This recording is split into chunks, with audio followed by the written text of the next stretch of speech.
before you became an engineer and before you began your work with the Gaza Municipality, you were a friend and a student of our beloved Professor Refaat Alareer, who was murdered in the genocide on December 6, 2023, along with several relatives. This week, Asem, you performed an exceptionally difficult and important task in locating Refaat's body and moving him to a permanent gravesite. Please tell us about that and what it means to you.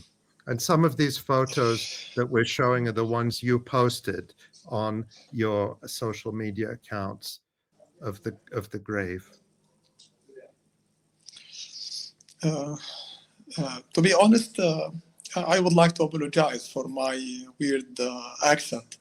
I had a great teacher, but I'm not. And also, I knew Refaat 25 years ago. When I was 9 or 10 years ago, my father sent me to a summer camp. I saw this beautiful guy there. He was like 19 years old or 20 years old. And he taught us how to sing, like some, some Palestinian cultural songs. I can still remember that word till now. So then he has a very good connections with my family.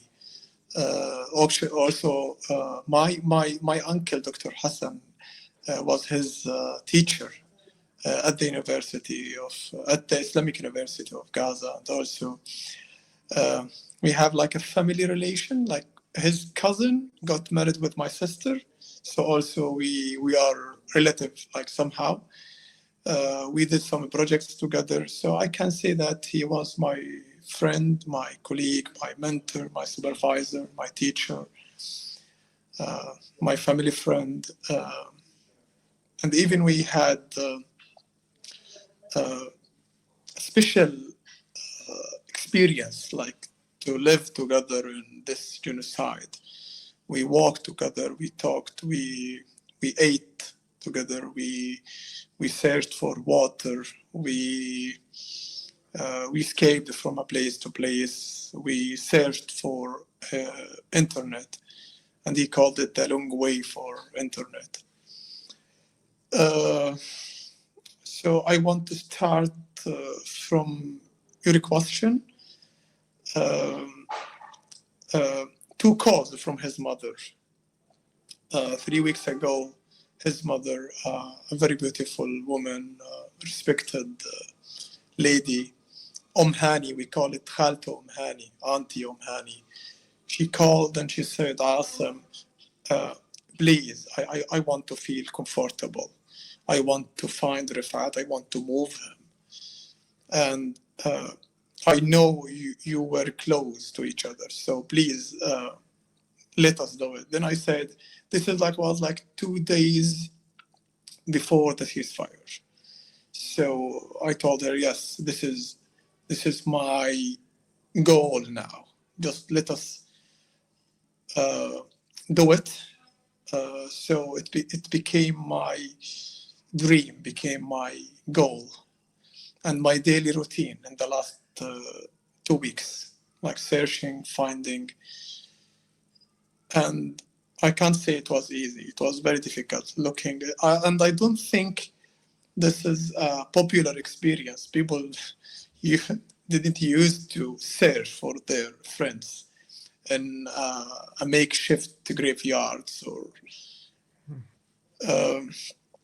and just 2 hours ago, I received another call from his mother. She called me 2 days ago after we returned his body back to Shujaiya, the neighborhood where he lived, where was he born and lived, and we met also in Shujaiya for the first time. And she called me. She told me, now I can sleep well, Asem, after, because she lost 4 of her kids, like Refaat, Hamada, and Salah, and her daughter Asma. So it's, and also four of her nephews, grandsons. So it's a big loss for her also. She called 2 hours ago and she said, Asem, I saw Refaat in my dream last night. And he was wearing a white dress, a very white dress, a very clean one. And she wanted to give him a watch. Then she told me after I saw him, he was wearing a very beautiful watch, even better and even nicer of my gifts. And she told me, I can't understand. What does that mean? So I told her, I don't know, but maybe this is like wearing a white dress means that he's in a good place. And maybe the watch that he is, it's like maybe he is staying eternally in a nice place. So I told her, sorry, I can't really explain the dreams, but this is what came to my mind exactly after you told me about that dream.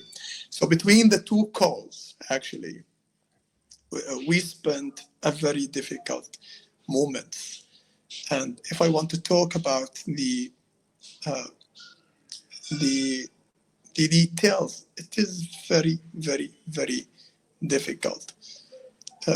It's not easy. It's not easy to search in a makeshift graveyard looking for names. We are not talking about headstones with excellent handwritten or printed names.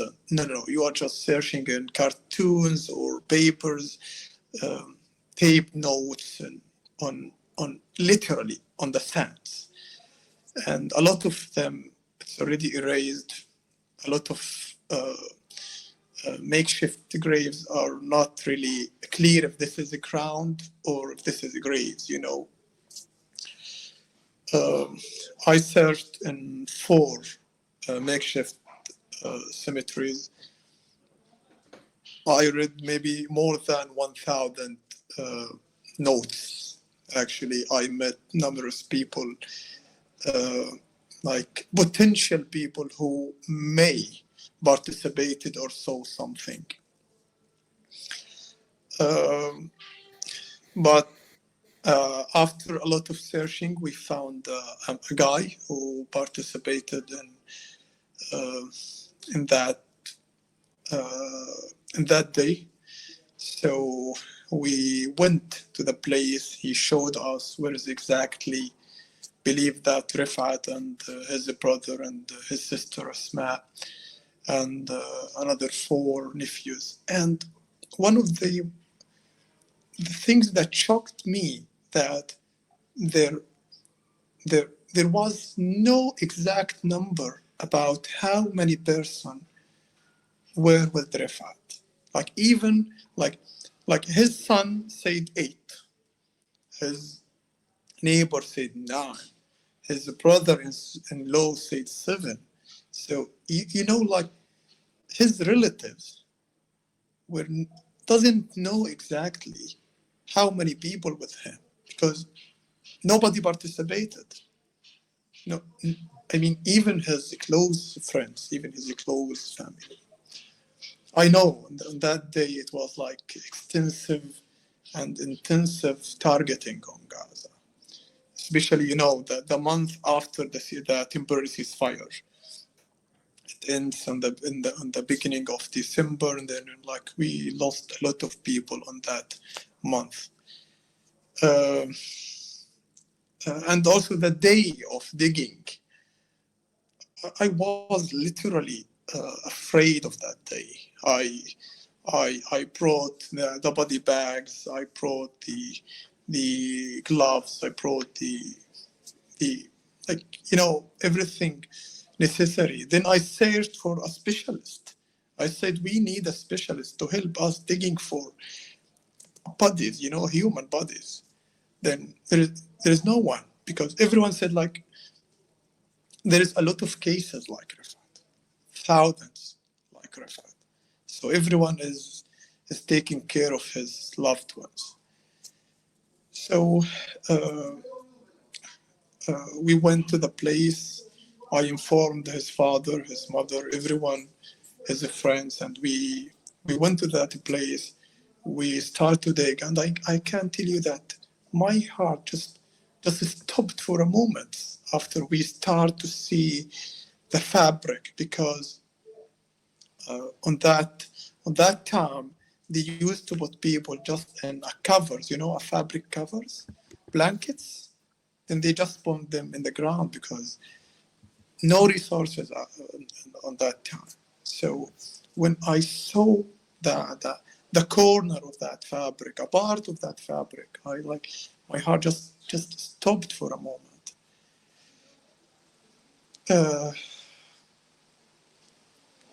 There is a lot of details. I'm not sure if the people would be able to listen to the details. Carrying your friend, like the bones of your friends, not your friend.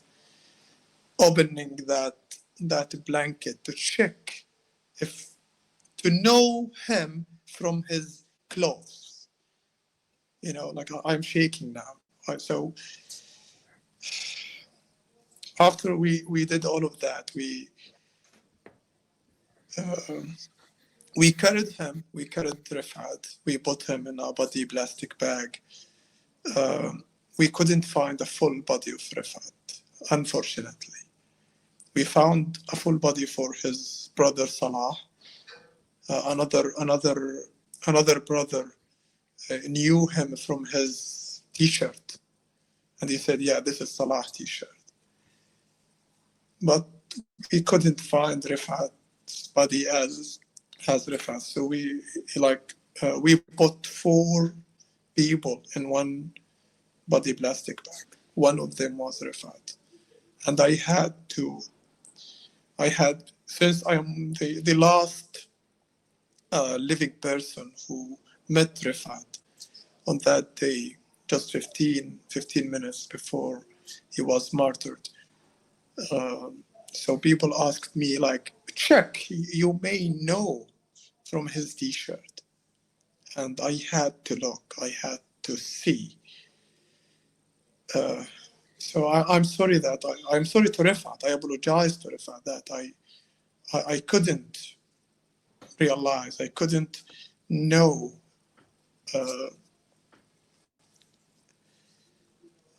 Sorry again for you to talk about these details, but Refaat was a professor. He is a respected man in Gaza, professor at the university, a genius man, researcher, writer, author. He deserved better than that. And everyone, actually, every single man in Gaza deserves proper grief, just proper grief. And when I talked to my friends during the war, I was telling them my dream is just I want to be one piece. I want to die in one piece and to have my own grave. I don't want to be with others I don't want to share a grave with others. So this was our dream during the war. And I hope that no one in the world should live this experience,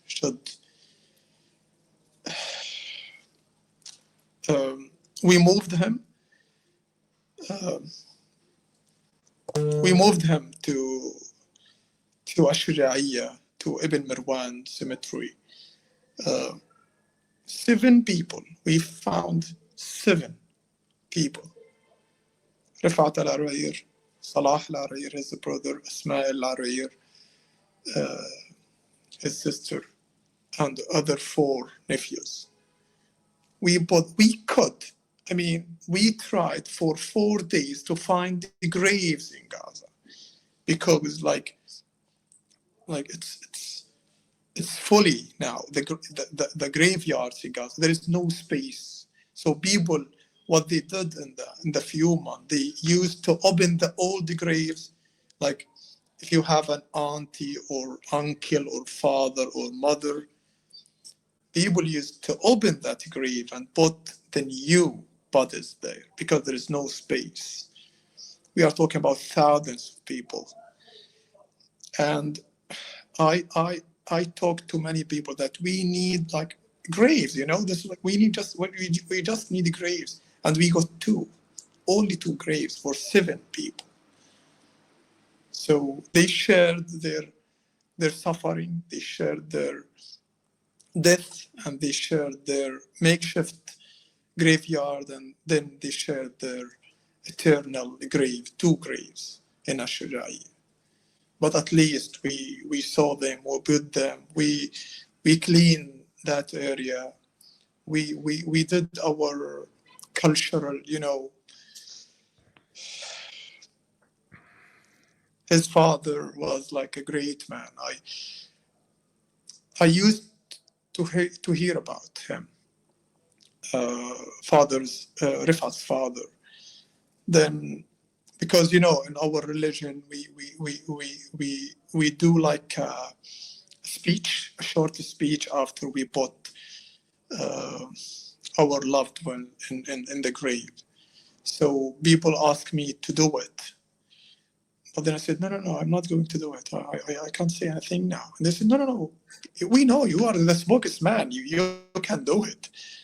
Then I said, no, his father should do it. Then I went to his father in that moment.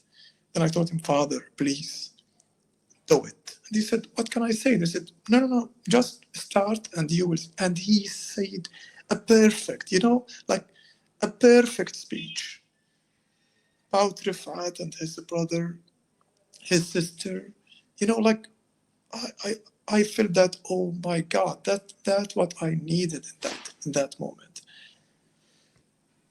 So Refaat came back to his neighborhood. I apologize for him because I feel like a bit comfortable about that. I shouldn't, you know, because there's thousands of people still under the rubble. There's thousands of people are still missing. So his story, Refaat's story, is not a unique story. There's thousands of people still need to be moved. You need to find them first. You need to find them first. Then you need to move. You need to find another alternative place for them, a grave in Gaza. Then you need to dig to find them, to find their bones, to find their remains. Then put them in a plastic body bag, which is very difficult to get it again. I went to the hospital and I said, I need 8 body bags. And I said, no, we can't give you only 4. And I said, what? I need 8 because we have 8 bodies. And they said, no, we can't. We have only limited amount of body bags. So I got only 4 instead of 8. So there is, like our suffering, there is a lot of deep details in that suffering. We can't just conclude it in starvation. There is a lot of details under that word. We can't just like genocide. I mean, I can't. Look, we are a simple people. Like I don't know. I am an engineer, a researcher. I am not a politician. I don't understand the political issues. But what I understand now from my academic background, that no word can really explain what happened but genocide. Refaat's story, clearly it's a genocide.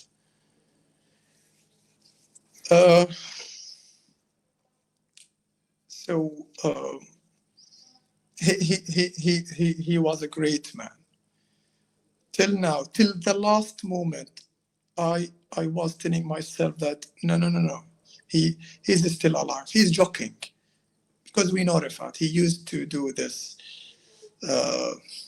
this kind of comedy. But after we put him in that grave, I said, no, it's true that we lost him. Not me, not you. Everyone in this world lost Refaat. A very pure guy, a very simple soul, a genius man, a very smart human. Like, we are all losers because we lost Refaat.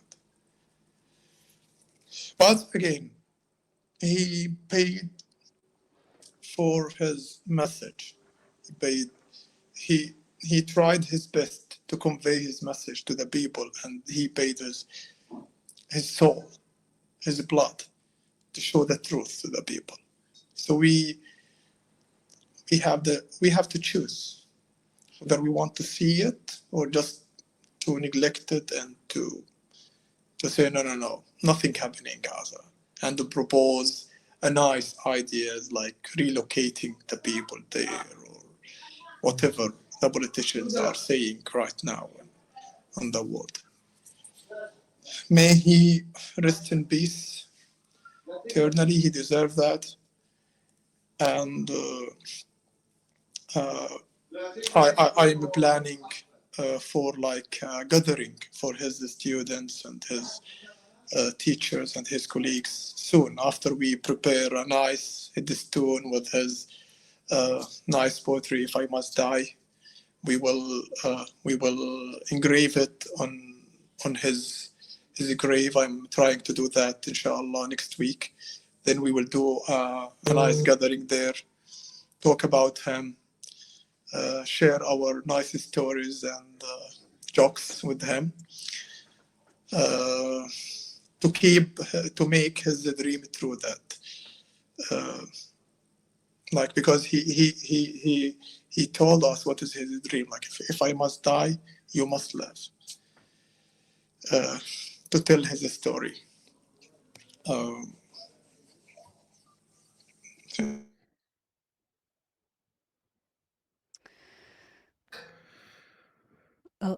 there he is. Hi, Asem. You cut out for a second. Awesome. We lost you for a second, and but you're back, and I think we're all speechless listening to you. And what you told us is extraordinarily difficult to listen to, even. But what you did is an act of great love for your friend.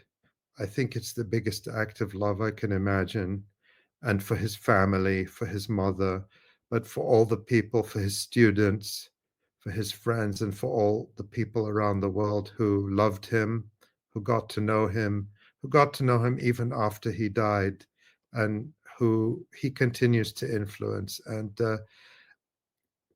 the point you make about this being the situation of thousands of families, thousands of people, every single one of them deserves dignity.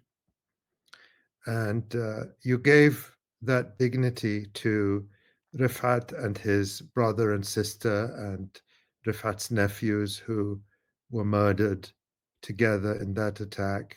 And that's something extraordinary. And we're incredibly grateful to you for sharing that story with us. Awesome.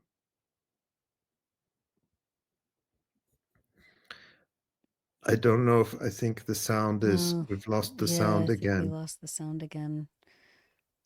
Hopefully we can get it It's back. okay. We'll see if we can reconnect. And while we reconnect, I mean, just listening to Asem, it's, Asem announced just 2 days ago on his social media accounts that they had located Refat's body and that of his brother and sister and other relatives and moved them to Shujaiya. And those who know Refat's story know Shujaiya was Refat's birthplace and a place he loved, he was fiercely proud of. And in his book, in the book behind me, Light from Gaza,